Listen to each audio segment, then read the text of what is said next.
Les risques tout de la justice et de l'amour. L'amour pour mieux risquer, le risque pour s'aimer. Sheldon Adelson, who is the puppet master pulling the strings of Donald Trump, Mike Pompeo, and what's his name? The ambassador. Anyway, Greenberg, I think is his name. Greenberg. Sheldon Adelson is the puppet master pulling all of the strings. And Sheldon Adelson is a right-wing fascist, racist bigot who doesn't understand the first thing about the idea that human beings might have rights. Sheldon Adelson believes that only Jews, only Jewish people are completely human, that they're attached in some way. The chosen people of God, yeah. And everybody else on earth is there to serve them. Sheldon Adelson believes this. I'm not saying Jewish people believe this. I'm saying he does. He is pulling the strings. So he has this strange, he thinks, biblical construct in his head that somehow everything will be all right with the world if there's a greater Israel which takes up the whole of historic Palestine and the Kingdom of Jordan, puts it all together, calls it Israel, and gives it only to the chosen people. He's crazy.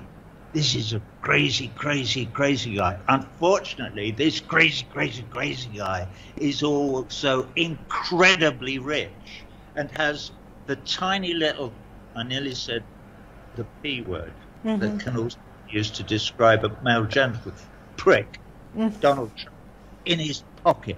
The murder of George Floyd in Minneapolis last week was done with a technique invented by the IDF.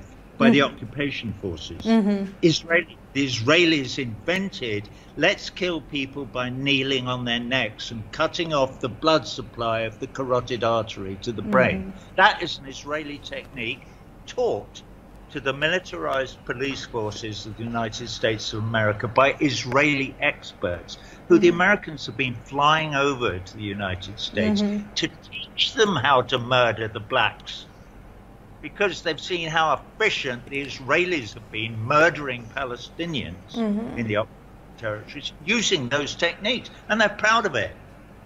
They're proud of it. The Israelis are proud of it. They go, hey, look how good we are at this. You can learn. Zionism is an ugly stain. And it needs to be gently removed by us. And Adelson is one of the, as you said in the intro, the major force behind the Trump throne, and particularly when it comes to Trump's policies in the Middle East, vis-a-vis Israel, Palestine, and Iran. Sheldon Adelson speaks for Netanyahu in the United States. He has funded Benjamin Netanyahu's political career and provides the major financial and political leverage, the major financial and political lever inside Washington for Netanyahu to exercise his influence.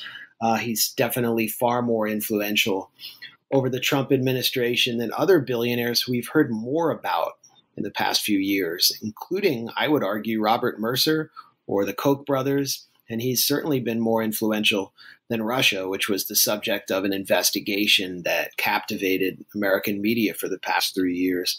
What has Adelson done? We can go back to 2015 and recall Donald Trump's appearance as he was getting his presidential campaign off the ground before the Republican Jewish Committee, a group which substantially benefits from Adelson's funding. And Donald Trump was heavily criticized for saying that he's a deal maker and that he'll exercise his power as president to negotiate a two-state solution, which went against everything Adelson stands for. He also said to the crowd, you guys know how to make deals. You're deal makers. A lot of you are in real estate. And so he was accused of anti-Semitism.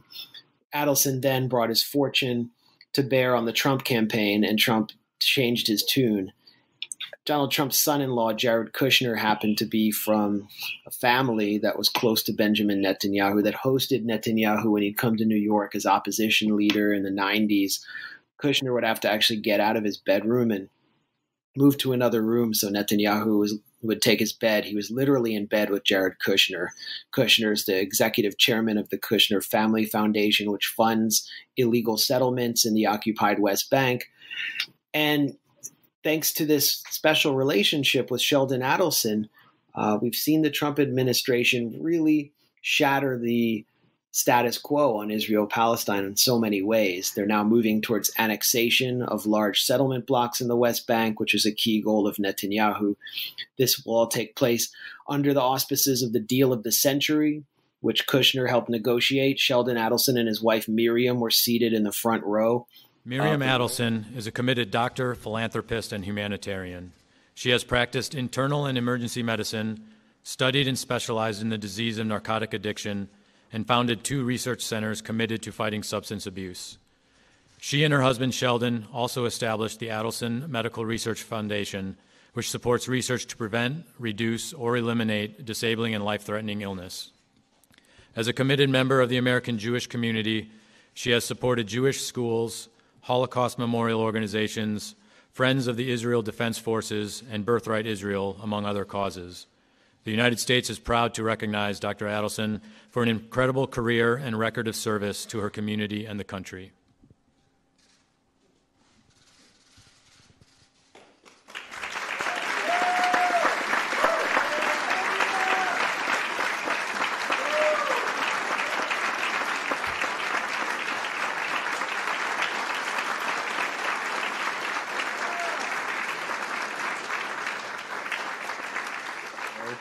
Of the rollout for this this policy that Palestinians call the steal of the century, because it will essentially just take the Palestinian national movement and shatter it into 1,000 pieces.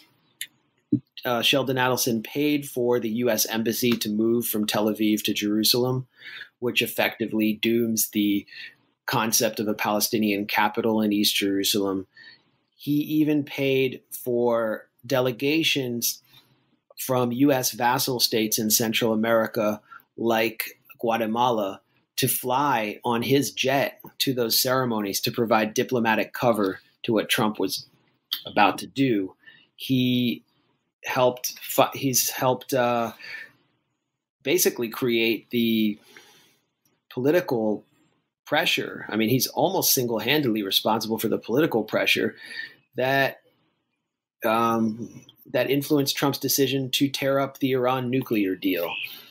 The Iran nuclear deal's shredding gave, Trump latitude to enact the maximum pressure policy, which culminated with the assassination of probably the most beloved figure in Iran, the second most important figure politically, Major General Qasem Soleimani.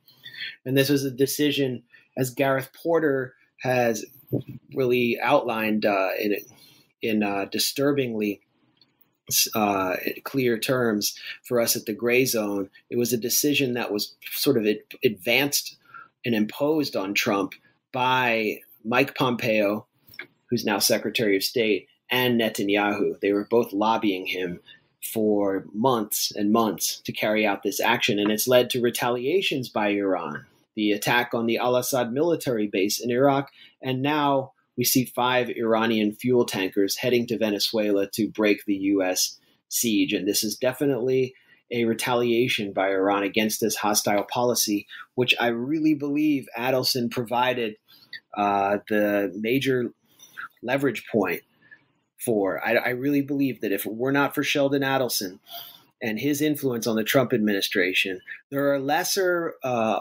pro-Israel Likudnik billionaires like Bernard Marcus, the former CEO of Home Depot, and Paul Singer, the hedge fund billionaire vulture capitalist who tanked Argentina's economy in the 90s, who are also funding the Trump administration, who had funded the Trump administration to carry out these policies specifically.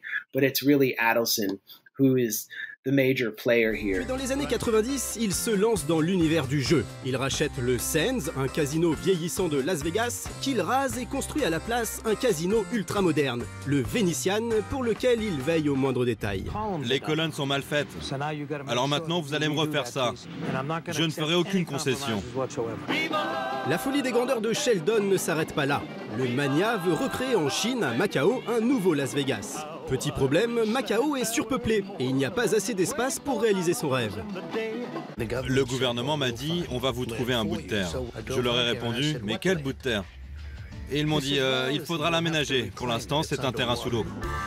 Sheldon doit donc construire une terre nouvelle entre deux îles pour y mettre ses tripots de luxe. Il y bâtit un nouveau Venetian, le plus grand casino du monde, et d'autres méga-structures comme le Parisian, inaugurées en grande pompe par des stars interplanétaires.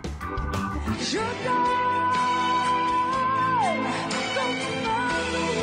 comme un roi, comme un homme que je ne suis pas.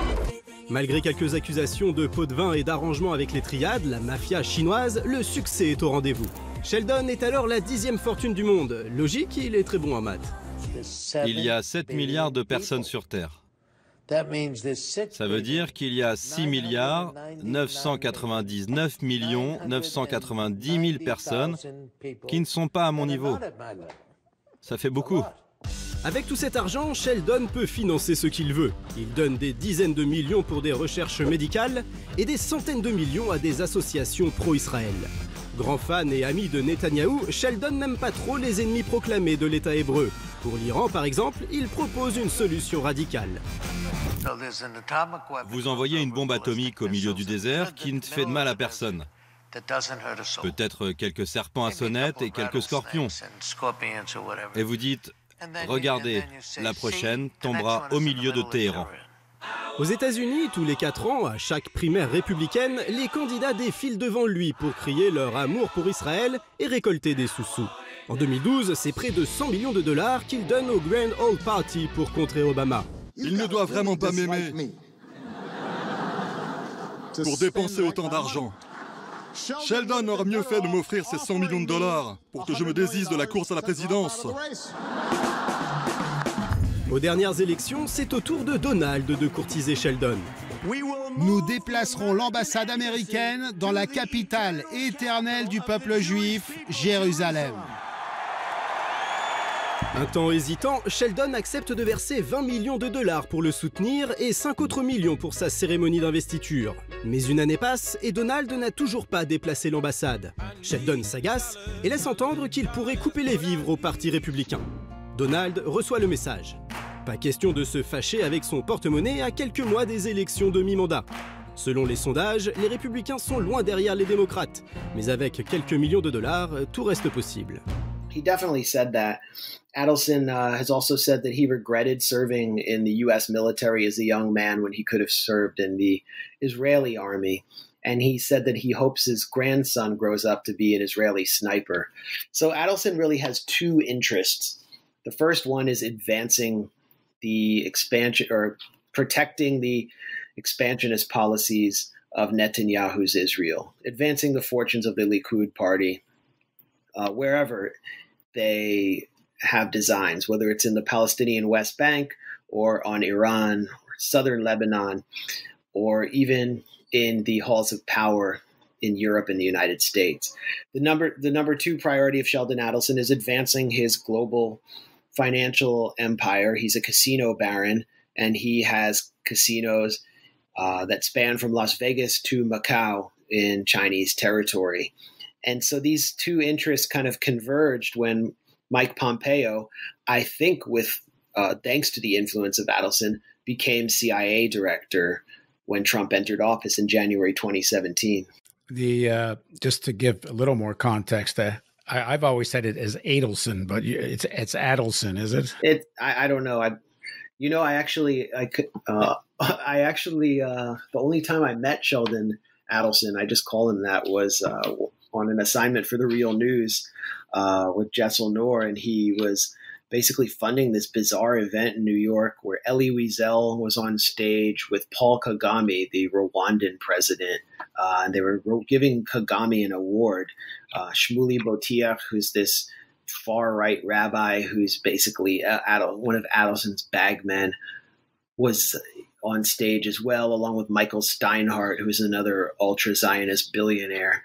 And what they were trying to do was arrange a special relationship for Israel on the African continent through Rwanda. And so Rwanda was going to be one of the first African countries to open an embassy inside Israel as the result of this. And I don't know what kind of enticements Kagame got, but they were substantial. It was a totally bizarre event. And I managed to actually confront Adelson personally in his wheelchair and ask him about, his support for settlements and so on, his call for dropping a nuclear weapon on Iran. He didn't respond. So, he didn't correct me when I mispronounced his name, was the point I put. So it's pretty clear that he's basically, besides his ideological interest in supporting apartheid Israel, he also has a financial interest in protecting himself through the Trump Justice Department. And that's exactly... There's a long history of this type of nexus between the CIA, as you said, certain billionaires, and organized crime. There were lots of back and forths during the time of the Kennedy administration. And in fact, one of the theories of the Kennedy assassination is that Kennedy was killed because Robert Kennedy went back on a deal with the mafia, the Iran-Contra also the working with Colombian and Mexican cartels. And you have Adelson, who has been directly accused of working with Chinese organized crime and others of money laundering. And then he's invited and gets feted at the White House. In fact, he wanted a casino license in Japan. I'm not sure how that all ended up, but he was brought to the White House to dine with Trump and the Prime Minister of Japan so he could negotiate this casino license. And I think one of the things that's striking about all this, as much as the CNNs and MSNBCs of the world go after Trump, you would think be such an obvious thing to attack Trump on, this connection with Adelson and organized crime. It's barely reported on. Yeah, I just find it strange that Adelson gets so little scrutiny in general. And when he is scrutinized, his real interests, including his ideological interests or his ideological agenda, are rarely mentioned. He's just referred to as Republican mega donor, which makes him so much less interesting. And I think it's sort of a conscious decision, partly because the pro-Israel lobby is bipartisan, but also partly because Adelson is so powerful. The money laundering is, again, something that Adelson's been clearly engaged in. And the Department of Justice has suddenly lost interest in this. I wonder why.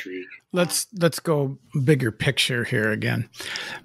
The Trump administration has been very committed to destabilizing at the least, with the hope of even bringing down the government of Iran, whether it was John Bolton or Flynn or one after another, including Pompeo. Trump has been surrounded by various forms of neocons who want to continue the agenda established by Cheney and such. The Iraq War was always seen as step one towards an attack or some kind of bringing down the government in Iran. Given the current pandemic, global depression, and a real possibility Trump might lose the election, do you think this makes this administration even more aggressive towards Iran, and that we might find something? They might do something more provocative than killing the general sometime before this election? Certainly by killing Soleimani, but essentially by scrapping the Iran deal. The Trump administration boxed itself into a policy of constant escalation. And the question is, in this kind of game of geopolitical chicken, who is going to call whose bluff. And I think Iran has just called the U.S. bluff because the U.S. has sanctioned everything in Iran to the point where there's nothing left to sanction. They've killed the number 2 figure in the country, and they realized that Iran does have deterrence capacity. We saw it not just with the ballistic missile strike on the Al-Assad military base in Iraq, which is, one of the largest U.S. military bases in the Middle East, where we were told nobody was injured. Trump said everybody's safe, everything's fine. And then we learned that over 100 U.S. personnel at the base had been kind of secretly airlifted to hospitals in Europe because they'd suffered traumatic brain injuries. But we also saw it with the downing of a U.S. drone over Iranian territory and several, I guess I would say, unsolved attacks on oil tankers in the Persian Gulf. Now, these 5 Iranian oil tankers are heading to Venezuela because the Trump administration's taken the same tack on Venezuela, where it's boxed itself into a maximum pressure policy that necessitates or invites mutual endless escalation. When Iran sent these 5 tankers, they said that this is like their official messaging, that Donald Trump faces a crisis of legitimacy because of coronavirus. He won't strike us back because it will ruin his chances at re-election. And we have deterrent capacity, as we demonstrated when you killed our general. And they're absolutely 100% right. So that's why these tankers are proceeding unscathed into Venezuelan waters. And it is a really signal moment. It really signals, I think, the dawn of an emerging new world order. If Trump's reelected, we could see them continue this demented policy of escalation. I really think it's an ideological policy, and it's a myopic policy that is being dictated by Sheldon Adelson, who speaks for Netanyahu in the United States. If the U.S. had rational leadership, they'd see what's taking place in Venezuela in terms of the Cuban Missile Crisis with these Iranian tankers, which pose no threat like Soviet missiles, but they would realize the one way to make sure Iran doesn't send more of its assets into the Western Hemisphere is to actually allow negotiations in Venezuela and to negotiate with the Iranian leadership, which has just, despite everything, still held out a olive branch. Well, but Trump is also surrounded with, and the military leadership is very much made up of, people who welcome the apocalypse, Armageddon. There's religious fanaticism throughout. And so much of Trump's support comes from sections of evangelicals, and not all, but many of whom are as fanatic as fanatic as any fanatic they're supposedly fighting. Islamic fanatic, the American religious fanatics are just as fanatical, except they have nuclear weapons and more guns. So I think it's a dangerous moment this next few months, and I just think we should be on alert for some kind of provocation. L'amour du risque, Jonathan et Jennifer, les justiciers milliardaires. L'amour du risque, c'est vraiment leur grande affaire. Faire la vie dure au gangster. Jonathan Hart, oh, Jennifer Hart, jouent leurs atouts et sont les rois de toute la belle société. Jonathan Hart, oh, Jennifer Hart, les risques tout de la justice et de l'amour. L'amour pour mieux risquer, le risque pour s'aimer. L'amour pour